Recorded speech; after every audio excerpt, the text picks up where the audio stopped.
Okay, see student, we have started with the research design and we have seen many points in research design, like what are the importance, factors affecting, and then again the objectives, steps in research design. All part we have seen in the research design. तो अभी हम लोग को देखना है scope the area of research design that we can say and the essential of good research design कि research design proper होने के लिए क्या क्या होना चाहिए और क्या क्या चीज़ों को कवर करता है research design. See again the scope or the area of research design here we can say कि ये ऑलरेडी हम लोगों ने देखा हुआ है कि रिसर्च डिजाइन में क्या क्या होता है. जैसे for example sources of data collection. So in the research design data कहाँ से कलेक्ट करने वाले हैं हम लोग, प्राइमरी रहेगा सेकेंडरी रहेगा, कैसे इंटरव्यू लेने वाले हैं, इंफॉर्मेशन क्वेश्चनर के थ्रू करेंगे, इंटरव्यू लेके करेंगे क्या, that everything we are deciding into the sources, into the research design in sources of data collection. So that will be the part of scope of research design. Next is methods of data collection. Methods of data analysis. अच्छा ये I think we should not again go with this point है, ये सब हो चुका है मतलब वो इम्पोर्टेंस में ही पता लग गया है कि रिसर्च डिजाइन में क्या क्या कवर अप किया जाता है. तो रिसर्च डिजाइन में मेथड्स ऑफ डेटा कलेक्शन के लिए जैसे we will going to do the observation और जस्ट द एक्सपेरिमेंटेशन और the interviews and all this they will going to see. Data analysis में हम लोग क्या करने वाला है, डेटा एनालिसिस में in research design we are writing whether we are which method we will going to use it here, whether we will going to use the percentile method or we will going to show it with the help of pie chart or the bar graphs. This way we are that planning also we are doing into the research design. Then the data collection specific it means like if you really need a secondary data, तो secondary data मुझे कहाँ से मिलने वाला है करके उसके बारे में भी हम लोग रिसर्च डिज़ाइन में ऑलरेडी लिख के रखते हैं. Availability of physical resources in the sense like suppose if I'm going to collect the data, so what will be the way to go to collect data, then again whether I should go with the questionnaire, मुझे कितना questionnaire लेके जाना पड़ेगा, मुझे उसके साथ में कुछ पेन की ज़रूरत पड़ेगी क्या, पेंसिल की ज़रूरत पड़ेगी क्या, या फिर अगर मैं ऑब्जर्वेशन कर रही हूँ तो मैं वो ऑब्जर्वेशन कहाँ पे लिखती रहूँगी, अगर मुझे लेबोरेटरी की ज़रूरत है तो लेबोरेटरी कहाँ पे मिलेगा. So that all detail we are writing into the this point. Availability of physical resources. Need for qualified staff it means मेरा डेटा का टॉपिक क्या है and the staff are required to collect the data. They should be of what qualification, उनका क्या qualification होना चाहिए, उनको क्या नॉलेज होना चाहिए. So that planning we are doing into the research design. Then the time allotment कि कितने टाइम में कितना क्या क्या चीज़ें कवर अप करनी है, that way we are deciding. Population for research, मतलब यस रिसर्च पॉपुलेशन मतलब हम लोग यहाँ पे बोल सकते हैं कि किन चीज़ों को हम लोग कंसिडर करने वाले हैं. पॉपुलेशन ऑफ रिसर्च मतलब जैसे कि वेदर आई अगर मेरा टॉपिक को स्टडीज़ के बारे में रहेगा, so whether for the study am I going to use the college student as a respondent or am I going to use the school student as a respondent. So that way what will be the population, okay वो मैं वहाँ पे decide करूँगी. The decision on the sample size कि कितने लोगों से मुझे इंफॉर्मेशन लेना पड़ेगा, what will be the sample size. So this way all these point we are deciding or discussing into the research design. So that point only they have given it into the scope और the area of research design कि research design क्या क्या चीज़ों को cover करके बताता है. Okay तो ये तो हो गया, ये ऑलरेडी हम लोगों ने उसके बारे में डिटेल में एक्सप्लेनेशन कर दिया था करके मैंने आपको इन शॉर्ट में बता दिया कि what they are trying to say over here. Now the next point here, essentials of a good research design. This is very important. If you really wanted to have a proper research design, see why research design is so important, because through the research design only you are imagining and you are planning ki like what kind of a problem practically you will going to face when you will going to start conducting your survey or when you will going to start with your research activity, so that you will come to know. So essentials of good research design मतलब यहाँ पे यही planning होगा. Somebody is saying what, wait. Okay, मेरा Bilkis my voice is not audible, but is this the same case with the everyone? सबका आवाज नहीं आ रहा है? मैं आवाज आ रहा मैम. आ नो रहा है, मैम, क्लियर है वॉइस। क्लियर है ना? ओके कह ओके रहे हैं मैम.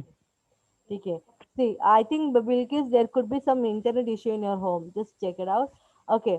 So, अभी research design क्यों important होता है? Because with the help of research design only, we will going to go or we will going to execute our research work, ठीक है, वो तभी हम लोग स्टार्ट करने वाले हैं। तो उसके हिसाब से वहाँ पे क्या डिफिकल्टीज होगा तो वो हम लोग को एक आइडिया आ जाता है, एंड दैट डिफिकल्टीज को सॉल्व करने के लिए भी हम लोग पहले से तैयारी रखते हैं। therefore research design is very important, and we have to plan it in a very systematic manner when we are preparing the research design। जैसे देखो अभी मैं तुम लोगों को सेमेस्टर 6 में बोलने वाली हूँ कि you people have to come with the research proposal. तो प्रपोजल मतलब क्या रहेगा, it will be the kind of a research design only, कि जहाँ पे आप लोग मुझे सब डिटेल में बताओगे। तब तक तुम लोग कोई सर्वे स्टार्ट नहीं करोगे, लेकिन before conducting the survey, before starting your research activity, आप लोग ये प्लानिंग लेके आओगे मेरे पास कि मैम ये मेरा टॉपिक रहेगा, ये मेरा ऑब्जेक्टिव रहेगा, मैं ऐसा ऐसा रिसर्च कंडक्ट करने वाला हूँ, ये मेरे सैंपल साइज रहेंगे, ये मेरे रिस्पॉन्डेंट रहेंगे।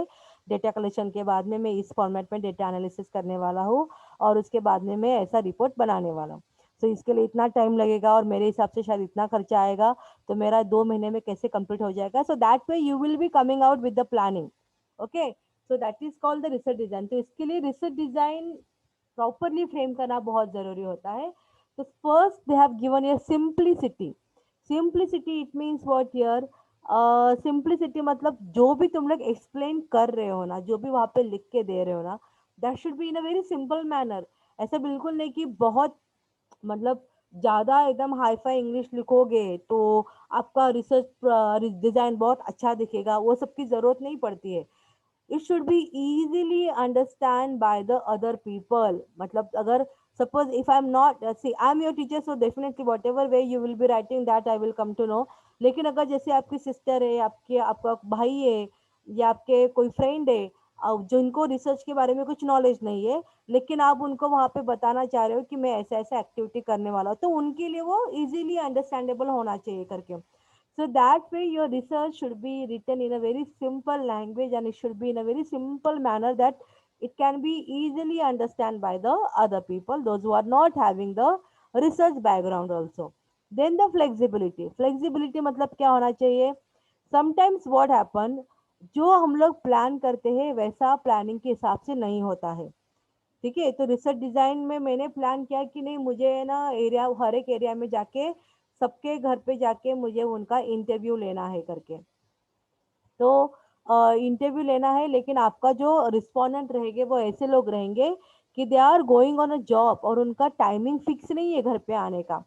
तो वो टाइम पे क्या होगा, फिर आपको बहुत डिफिकल्टी होगा।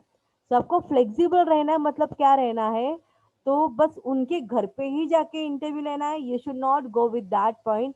वो आपको कहीं पे भी मिलेंगे, लेकिन ऑब्वियसली उनको पहले आपको इन्फॉर्म करना है, हाँ, कि मैं यहाँ पे आपको मिलने आने वाला हूँ, आप बताइए आपके लिए कौन सा कन्वीनियंट प्लेस रहेगा जहाँ पे मैं आपका इंटरव्यू लेने के लिए आ सकता हूँ करके। So that way you people should be flexible. मतलब जो मैंने रिसर्च डिजाइन में लिखा नहीं वैसा ही होना चाहिए, वैसा नहीं जा रहा है, ऐसा नहीं चलेगा, no you can not do that. कभी कभार फ्लेक्सिबल होना पड़ता है। So your report should be written in a such a way कि वहाँ पे फ्लेक्सिबिलिटी भी इंडिकेट हो, कि शायद अगर डेटा एनालिसिस इस फॉर्म में नहीं गया, डेटा कलेक्शन इस फॉर्म में नहीं गया, so that we can use the other way also. So that way आपका फ्लेक्सिबिलिटी वहाँ पे होना चाहिए। देन द नेक्स्ट वन यार, focus on objective, this is very very important. whatever objective it means what exactly you are trying to find out through your research, उसके हिसाब से you are preparing the objective। okay, so sometime what happen when we are not clear with our objectives कि मुझे क्या find out करना है, so you are just going and collecting the information, and finally कुछ वहां से conclusion निकलता नहीं है। So therefore, whatever activity you are doing, you are preparing the questionnaire or you are going for an interview, when you are doing the data analysis, for everything, your objective should be very clear to you. And on that basis only, the further activities like the collection of data and the analysis should happen over there। Okay. Next है cost effective. Yes, cost effective मतलब यहाँ पे क्या होता है कि research design आपको ऐसे बनाना चाहिए कि वो कॉस्ट इफेक्टिव हो। कॉस्ट इफेक्टिव मतलब जितना हो सके उतना कम खर्चे में आप कितना ज़्यादा अच्छे से रिसर्च एक्टिविटी कंडक्ट कर सकते हो, that should be your priority. And therefore they are telling you that it should be cost effective one। now the next one here, elements of suitability। elements of suitability मतलब क्या है यहाँ पे कि जो भी प्राइमरी, जैसे for example we can take as a data collection. तो डेटा कलेक्शन के टाइम पे you have to be flexible. You have to be flexible मतलब क्या, वहाँ पे जैसे उन्होंने कहा है कि अ, अगर कोई कोई रिस्पोंडेंट जो रहेगा, that respondent is not feeling comfortable to say any confidential information in front of the other people, तो उसको जो कंफर्टेबल रहेगा आप उसके अकॉर्डिंग उसको उस जगह पे लेके जाके, या फिर उसका वो उसके अंदर वो व्हाट वी कैन से उतना कॉन्फिडेंस क्रिएट करना चाहिए कि like whatever you will going to disclose to me, that will be totally confidential, or I will not going to disclose your name to anyone। तो उतना वहाँ पे आपको अपना व्हाट वी कैन से उसको उतना कन्वीनियंट पावर आपका होना चाहिए, उतना कन्विंस करने का पावर आपका होना चाहिए। Okay. Then the pilot study, ये बहुत इंपॉर्टेंट होता है। पायलट स्टडी मतलब क्या होता है कि जैसे तुम लोगों ने एक टॉपिक लिया कि मुझे देखना है why the college going students are using Android mobile phone only, why not the simple one। ठीक है, ये तुम लोग को फाइंड आउट करना है।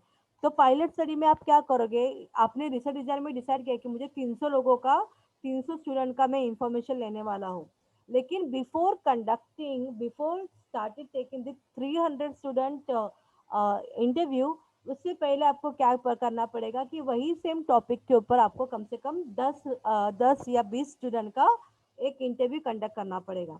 तो इसको कहा जाता है पायलट स्टडी। मतलब आप थोड़े से स्टूडेंट के साथ थोड़ा इंटरेक्शन करोगे और आप तभी देखोगे कि जो जो मैंने प्लान किया है वो बराबर जाएगा या नहीं। So pilot study will going to give you the idea कि मतलब जो तुम लोग 300 स्टूडेंट के साथ जब डेटा कलेक्ट करने जाओगे, तो उस टाइम पे शायद से क्या डिफिकल्टी हो सकता है, और कैसे वे से मुझे क्वेश्चन करना चाहिए। समटाइम व्हाट हैपन कि हम लोग अपने हिसाब से क्वेश्चनर बनाते हैं, और हम लोग को लगता है कि नहीं, मतलब मेरा कॉन्सेप्ट क्लियर है ना, लेकिन ज़रूरी नहीं कि सामने वाले का भी कॉन्सेप्ट उतना ही क्लियर हो करके। तो हम लोग क्या करते हैं, हमारे हिसाब से पूछते जाते हैं क्वेश्चन, लेकिन सामने वाले को समझ भी नहीं आता कि हम लोग क्या एग्जैक्टली पूछना चाह रहे करके, हमारा इंटेंशन क्या है करके। सो वो इंटेंशन क्लियर हो कि, या फिर आपका जो रिस्पोंडेंट रहेगा, जो आप जिससे इंफॉर्मेशन लेने वाले हो, उसको कहाँ पे आपके क्वेश्चन समझ में नहीं आ रहा है, सो वो आपको एक आइडिया आ जाएगा by asking this question to the 10 to 20 student. तो दैट विल बी, मतलब क्या एरर्स आने वाले हैं, तो वो एरर्स को आप लोग वहाँ पे सॉल्व करोगे। So therefore pilot study is very important when you are writing in into the research design. Then the smooth administration. Smooth administration मतलब यहाँ पे क्या होता है कि जो भी तुम लोगों ने प्रोसीजर प्लान किया है कि मैं ऐसा रिसर्च कंप्लीट करूँगा, मैं ये टाइम पे डेटा कलेक्शन करूँगा, ये टाइम पे डेटा एनालिसिस करूँगा, इतना महीना मैं रिसर्च रिपोर्ट लिखने के लिए लेने वाला हूँ करके। So that way that administration should be written in a very smooth manner, कि जो सच्ची में वहाँ पे आपके लिए कन्वीनियंट हो। ऐसे नहीं कि मुझे कैसे भी करके 2 दिन में 100 लोगों का इंफॉर्मेशन चाहिए करके, तो वैसा नहीं होता। You cannot give a very, you should be very practical one, कि चलो मुझे एक दिन में मैं कितना मैक्सिमम लोगों से इंफॉर्मेशन ले सकता हूँ करके। So that way that practicability should be with in you, then only you can have the smooth administration.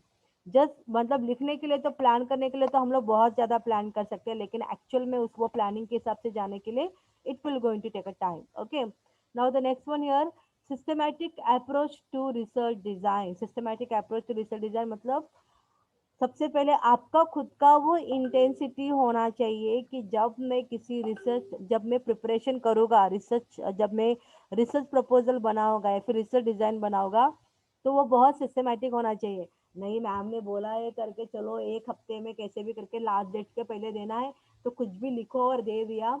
that kind of a approach will not going to work out here. You will not going to execute your research activity in a proper manner. सो पहले आपको discipline होना ज़रूरी है। You should have the discipline, you should have the systematic approach towards preparing the research design, then only your research design will be the perfect one. Next year, training to research staff. Now training to research staff मतलब yes, जो तुम लोग research staff वहाँ पे appoint करने वाले हैं to collect the information, तो वो रिसर्च स्टाफ को पहले आपको ट्रेनिंग करना पड़ेगा। आपको उनको बताना पड़ेगा कि आपका क्या इंटेंशन है, आपका क्या पॉइंट ऑफ व्यू है फॉर कंडक्टिंग दिस रिसर्च। आप क्यों आपके लिए वो कितना इम्पोर्टेंट और क्यों इतना सीरियसली आपको वो लेना चाहिए. So that way you should motivate your staff to collect the information, and if you are giving them the clear idea which is in your mind, then only as per your thought they will going to collect the information. Otherwise वो जब जाके अपना formality करेंगे तो उससे कुछ नहीं होने वाला है. तो उतने ही इंटेंसिटी से उन्होंने पूरा इंफॉर्मेशन कलेक्ट करना चाहिए, एनालिसिस करना चाहिए. इसके लिए पहले उनको वो क्लैरिटी आना चाहिए. Okay. And then the adopt right method. Adopt right method मतलब कौन सा टाइप का रिसर्च रिसर्च होना चाहिए आपका. आपको लेबोरेटरी में करने वाला चाहिए या फिर आपको जस्ट बेसिक रिसर्च चाहिए, डिस्क्रिप्टिव चाहिए, हिस्टोरिकल चाहिए. That has to be decided. Data collection कैसे होने वाला है, कितना सैंपल साइज होना चाहिए, what should be the proper way, what should be the proper method of data analysis. So that everything you should be planned in a proper way into your research design. अगर ये सब आपके research design में रहेगा, ये सारे factors, then only we can say that you have prepare the good research design. Otherwise research design बनाने का कुछ भी मीनिंग नहीं रहेगा. Is this clear to you student? What is research, what are the essential of research design? Yes और no? चलो one by let's have the revision year. One by one मैं सबको पूछूंगी और सबने आंसर देने ही पड़ेंगे. Okay. Mayur, Mayur can you unmute yourself? Yes Mayur. Yes, ma'am. हाँ Mayur, can you tell me here in essentials of good research design why we are saying systematic approach. Systematic approach मतलब एग्जैक्टली इसके अंदर क्या होना चाहिए, बताओ. एकदम सिस्टमैटिकली वो रिसर्च को कंडक्ट होना चाहिए.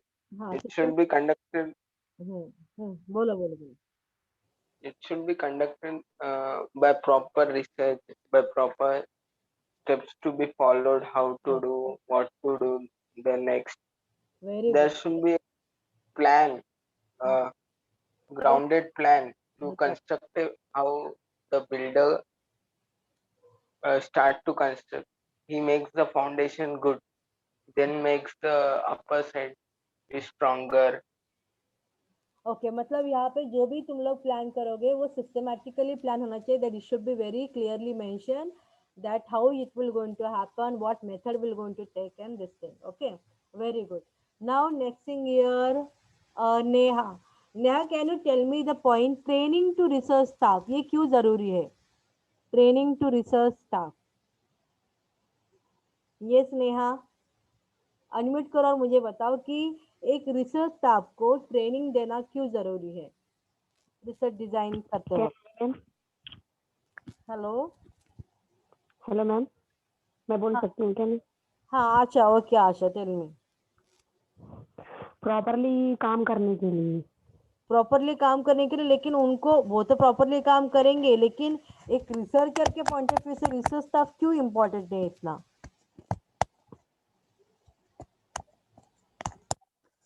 जैसे कि यू पीपल आर रिसर्चर, ठीक है. तुम लोग को डेटा कलेक्शन के लिए इतना ज़्यादा डेटा कलेक्शन करना पॉसिबल नहीं है, तो इसके लिए आप किसी और को रख रहे हैं वहाँ पे, रिसर्च स्टाफ को अपॉइंट कर रहे हैं. तो वहाँ पे उनका क्या रोल ज़्यादा इम्पोर्टेंट है? एक रिसर्चर के लिए रिसर्च स्टाफ क्यों इतना इम्पोर्टेंट रहेगा?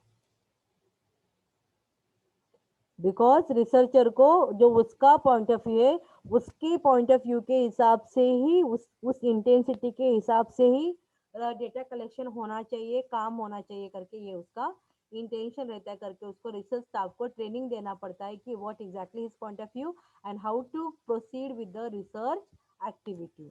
ओके आशा, बाकी लोग को भी समझ में आ रहा है नहीं? Yes, ma'am. हाँ. Yes. Now, yes ma'am. Maheshwari, can you tell me here what is the importance of pilot study? What is the importance of pilot study in the research? Ma'am वो एक प्री टेस्ट होता है research design का, जो कि mini version of full scale study होता है. Mini version of full scale study मतलब वहाँ पे एग्जैक्टली क्या किया जाएगा? मतलब तुम लोग को अगर छोटा मतलब 300 लोगों का डेटा कलेक्ट करना है, तो 300 लोगों के जगह पे first of all you will going to see only 5 to 10 people, और आप उनके ऊपर रिसर्च करोगे और तभी आपको पता लगेगा कि क्या क्या डिफिकल्टीज आएगा. सो पायलट स्टडी मतलब आप जो बड़े पैमाने में करने वाले हो, अभी आप वो छोटे इसमें से करोगे, मतलब थोड़े लोगों के साथ करोगे, then only you will come to know like what kind of errors will going to occur when practically you will going to do the research activity. Okay, now the next one here, yeah, who will tell me here? Shraddha, can you tell me why the simplicity should be there? मतलब क्या होना चाहिए exactly research design में? Yes, श्रद्धा, simplicity होना चाहिए मतलब क्या होना चाहिए? क्या लगता है आपको? Research design it should B simple मतलब एग्जैक्टली कैसे? बोलो श्रद्धा, अपने हिसाब से बोलो बेटा, जो लगता है आपको वैसे बोलो. व्हाट डू यू से? घर का सब आवाज आ रहा है लेकिन तेरा आवाज नहीं आ रहा है. Yes, okay, who will tell me simplicity?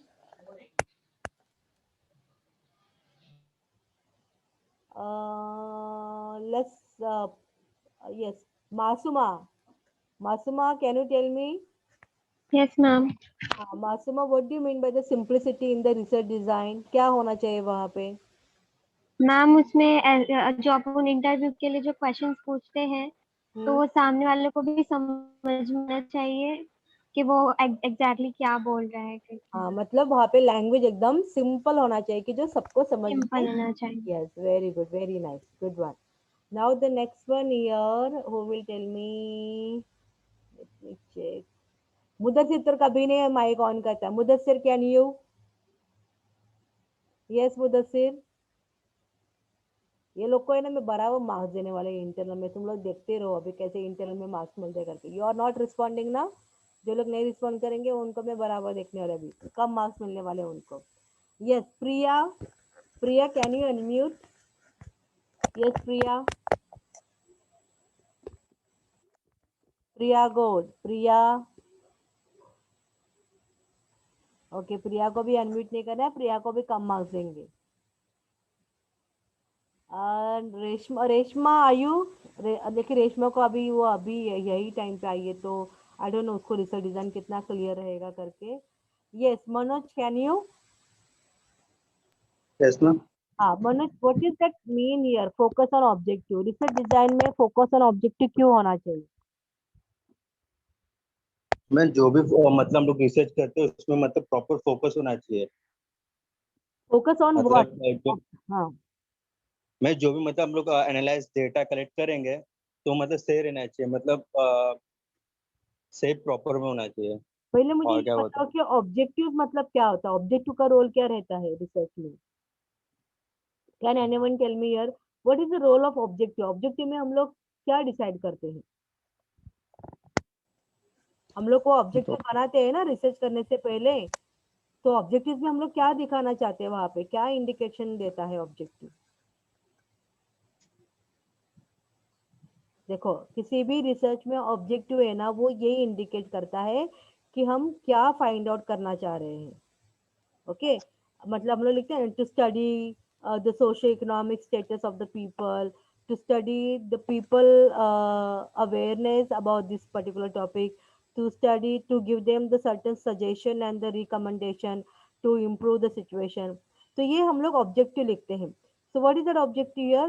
There we are giving them very clear idea like what exactly we are trying to find out in our research activity. कि ये research में क्यों कर रहा हूँ, ये मैं क्यों कर रहा हूँ और मुझे क्या फाइंड आउट करना है. जब हम लोग ये लिखते हैं so that is called as your objectives of research, कि आपका रिसर्च बनाने के पीछे क्या ऑब्जेक्टिव है. Are you getting me? So आपको पहले ये पता होना चाहिए कि like what is the role of objective in the research. Objective सबसे इम्पोर्टेंट रहता है. आप किसी भी like after your TY, even in the TY अगर बाहर से कोई एक्सटर्नल आता है आपका वाइवा लेने के लिए, the first and foremost they will going to ask you what is your topic and what are the objectives of your topic. Objective मतलब आपने क्या क्या फाइंड आउट करना चाहा है, और वो ऑब्जेक्टिव के हिसाब से they will going to ask you. अच्छा ठीक है, तो आपने यहाँ पे लिखा है to study the awareness of the people, तो क्या है आपका फाइंडिंग्स? आपका फाइंडिंग्स क्या दिखा रहा है? पीपल आर अवेयर और नॉट, ऐसा करके, ठीक है। आपने जैसे यहाँ पे लिखा है to study the socio economic status of the people, तो सोशो इकोनॉमिक स्टेटस मतलब आपके जो रिस्पोंडेंट है उनका सोशो इकोनॉमिक स्टेटस क्या था, तो आप बोलोगे तभी कि majority of them are earning less than 10,000 and they are belong to very poor family and all, so that way आप समझ रहे हो। So, इसके लिए objective is very important one, like through the objectives only you will come to know कि आप मतलब objective के बेसिस के ऊपर ही आप लोग पूरा रिसर्च करोगे। इसके लिए सबसे इम्पोर्टेंट होता है कि आपको ये पता होना चाहिए what is the role of objective, then only you will going to conduct the further research activity. जो भी जैसे टॉपिक में आपने भले ही लिखने के लिए बोल दिया कि क्या टॉपिक लिया, सपोज आप लोगों ने the use of mobile phone in the college going student, okay, ये आपने वहाँ पे टॉपिक लिया to study on the uses of mobile phone by the college going student, ये आपका टॉपिक है। तो बस वहाँ पे एक ही आपका ऑब्जेक्टिव क्लियर हुआ, कौन सा ऑब्जेक्टिव क्लियर हुआ कि मतलब कैसे वो यूज करते हैं। लेकिन आपको वहां से फिर से एक बताना है कि कॉलेज गोइंग स्टूडेंट में भी उनका सोशो इकोनॉमिक लेवल क्या है करके, उनके पेरेंट्स का, तो वो लोग मतलब other like whether they are belong to the rich family category और द पुअर फैमिली कैटेगरी और the middle class family category, वो आपको वहाँ पे पहले फाइंड आउट करना पड़ेगा। उसके बाद में जो जो रिच कैटेगरी वाले हैं वही एंड्रॉयड मोबाइल फ़ोन यूज़ करते हैं या फिर बाकी लोग भी एंड्रॉयड मोबाइल फ़ोन यूज़ करते हैं।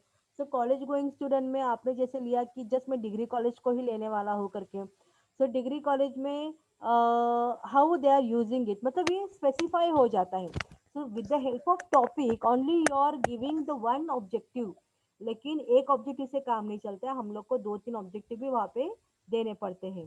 तो एक तो रहता है सोशियो इकोनॉमिक फाइंड आउट करो, यूजेस फाइंड आउट करो, और थर्ड रहता है कि सजेशन दो, ठीक है। तो इसके लिए ऑब्जेक्टिव इज वेरी इंपॉर्टेंट, और जब भी आप लोग अपना रिसर्च स्टार्ट करोगे सेमेस्टर 6 में, तभी आपको ये सब क्लियरली पता होना चाहिए। मुझे पूरे सारे लोगों के टर्म्स एकदम क्लियर दिखने चाहिए।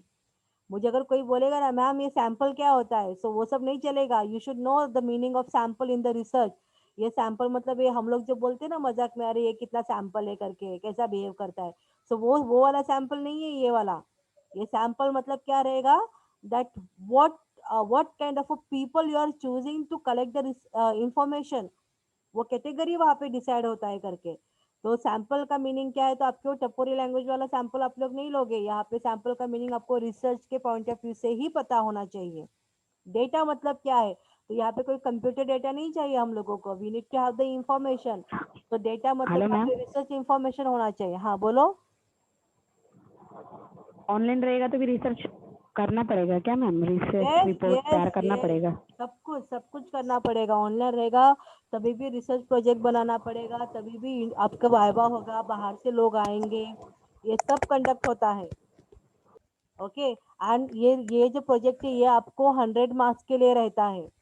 100 मार्क्स में से 75 मार्क्स एक्सटर्नल के हाथ में रहता है, जो आपने प्रोजेक्ट बनाया उनको दिखाया जाएगा, उसके बेसिस के ऊपर वो आपका वाइवा वगैरह कंडक्ट करेंगे।